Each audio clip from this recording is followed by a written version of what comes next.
Welcome to Creating Connections Podcast, episode 154. I am Mitch Taylor. And I'm Vicky Musney. Are we wrong? Does creating connections even matter? Our podcast, our book, almost everything that Vicky and I have strived for over the last 2 to 3 years is creating connections based. And maybe we're wrong. More after the break. That was nice and easy. What are you talking about? This also speaks to a much bigger issue. Providing personal solutions through understanding people. This is the Creating Connections Podcast with Gitomer Certified Advisor Mitch Taylor and Certified Personality Trainer Vicky Musney. Welcome back to Creating Connections Podcast, episode 154. I'm Mitch. And I'm Vicky. And in light of some discussion and banter around the industry as of late, I'm wondering, I'm second guessing, I'm questioning, like, everything. There's so much talk about millennials and, well, our clients nowadays, and, they just want to, they want to book online, they don't want to meet, Right. They have no questions for us. These are some of the things that we've been seeing in our Sales for Event Pros forum and elsewhere. And I guess I just wanted to take an episode and discuss, does this even matter? Are we totally off base? If people don't want to connect, are we even relevant anymore? Yeah, we're not relevant. We're just, two people that have a show that no one listens to, and that's just reality. So, I'm in my basement right now. No, I'm kidding. I'm not in my basement. I'm in my office. But the point is, how important is creating connections? Is it just some BS thing to try to sell books? Or does it actually matter? Now, I would argue that it's up to you. You're the business owner. You get to decide how important creating connections is to you. But I would also say that on someone's wedding day or special event, that, yeah, you can go through the motions. You can be asleep at the wheel. If a bus driver's asleep at the wheel, then what happens to those school kids coming home from school? If you're asleep at the wheel at an event, what happens? Sure, no one may die, but the reality is, are you shortchanging your client? I think you are. Well, the other side of that, though, Mitch, is, and I don't mean this to sound like a cop-out because this is my answer for everything as a personality trainer, is that people are different. Yeah. And you and I are very similar personalities. So it's not a surprise to me that creating those kind of connections has been a high priority for both of us and is essentially what connected us and helped us decide that we were going to try to start teaching and reaching out to others and sharing what has worked for us. But there are people that are not like us. True. Generationally speaking and personality-wise. And I guess I just want to say that that's okay. Yes, it is okay. And there's a market segment of people that you can cater to that don't care about creating a connection. And there's nothing wrong with that. That is a business model, if you will. And there's different kinds of businesses too. And I think you and I have focused on weddings a lot. Yeah. Although I've shared that I've been phasing, out of weddings, cutting back significantly Sure. and focusing on other types of events. And I will admit, I don't have the same level of connection with my bar and restaurant owners where I do trivia. Right. Which is ironic because we're actually in there every single week, some of them for 5 years. That is ironic. But I mean, I can still walk into any of my 14 bars and my bartenders know me and most of them know what I want to drink when I walk in. So there's that level of connection. That's a connection. That's important, But here's the thing. I would argue you should be creating connections anywhere along the way. How deep the connection goes is up to you. Mm-hmm.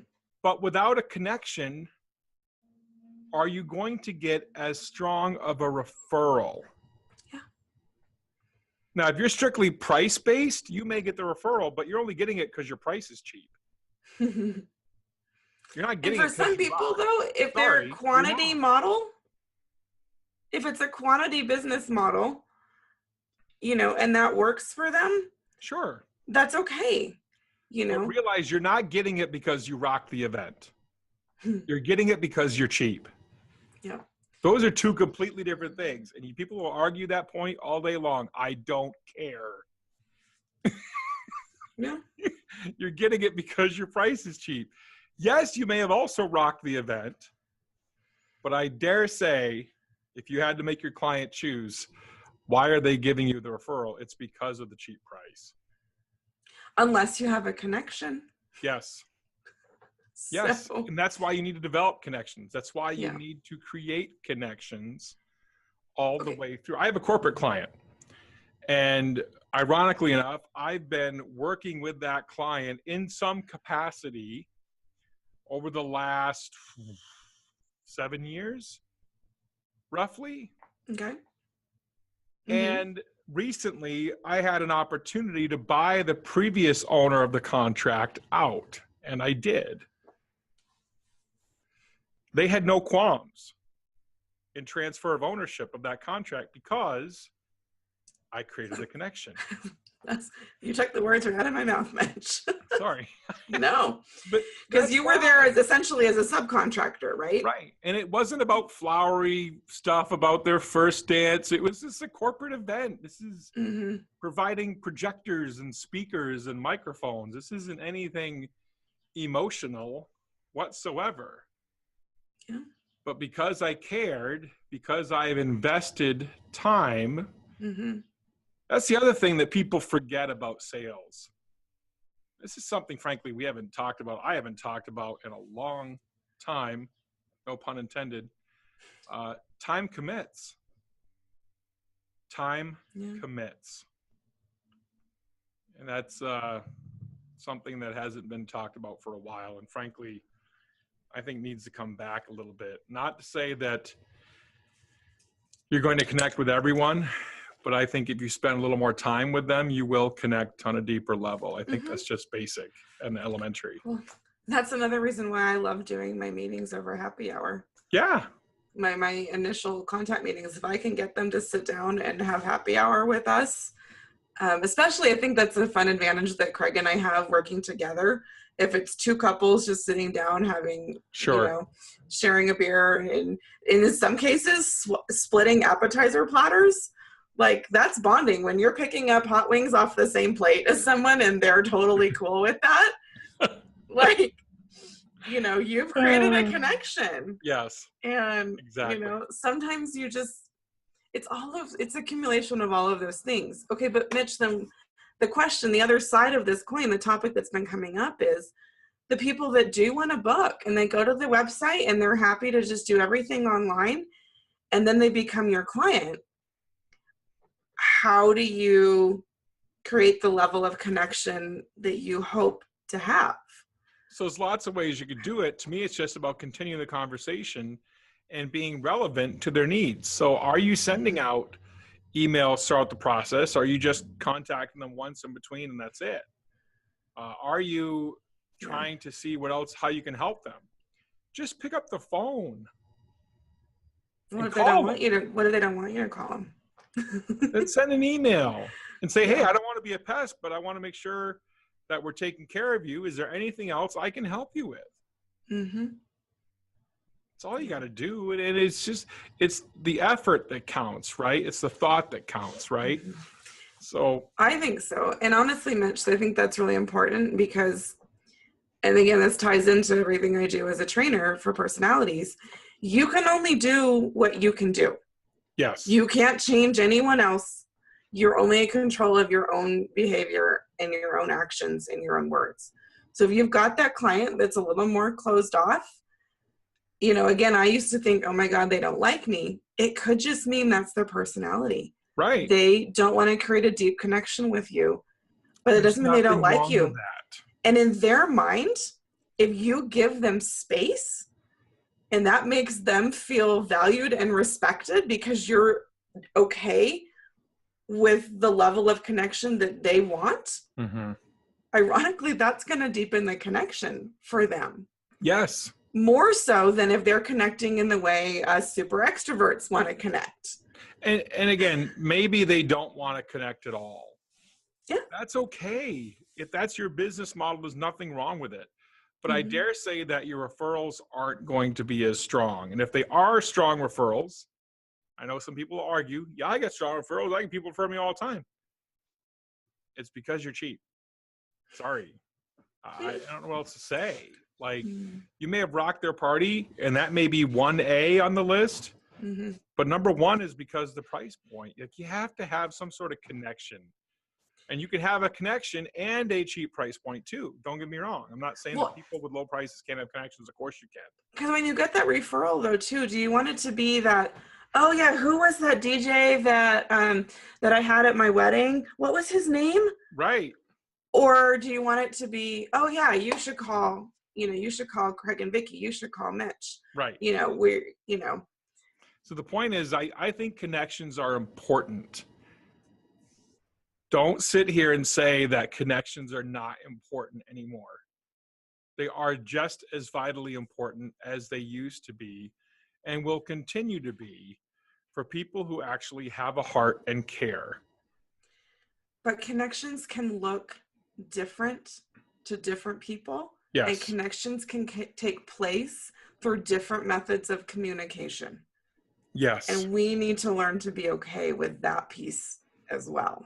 Yeah, connections doesn't mean that you're asking them about, what are you going to name your firstborn and, what specifically did you do on your first date? You know what I mean?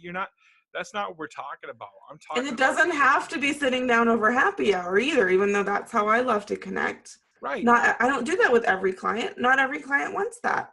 Right. It's and okay. How you connect with a mother of the bride is a completely different. I met with a mother of the bride recently who was very that strict Catholic family, just very, mind your P's and Q's and be very right? Mm-hmm. And I met with a bride just the other night where literally she's dropping expletives like 3 sentences into the conversation. You have. Well, good thing you can speak both of those languages, Mitch. Exactly. And this is where we find out how well-rounded you are as an individual in making a connection. And if you need help with developing that, then yes, we have a book to sell you. We're not getting rich off that book, though. I'm sorry. We just try to create a resource to help people.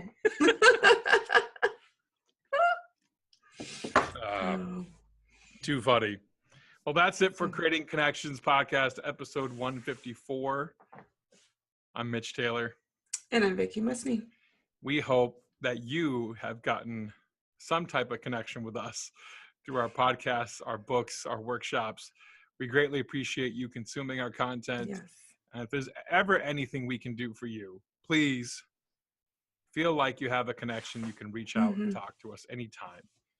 No purchase necessary. And we prefer Facebook, just FYI, but you can try us through whatever vehicle works best for you. Thanks for watching Creating Connections Podcast. I'm Mitch. And I'm Vicky. We provide personal solutions through understanding people. We'll see you next time. Have a great week. Thank you for listening to the Creating Connections podcast with Gittimer Certified Advisor Mitch Taylor and Certified Personality Trainer Vicky Musni. For more information on providing personal solutions through understanding people better, visit creatingconnections.biz.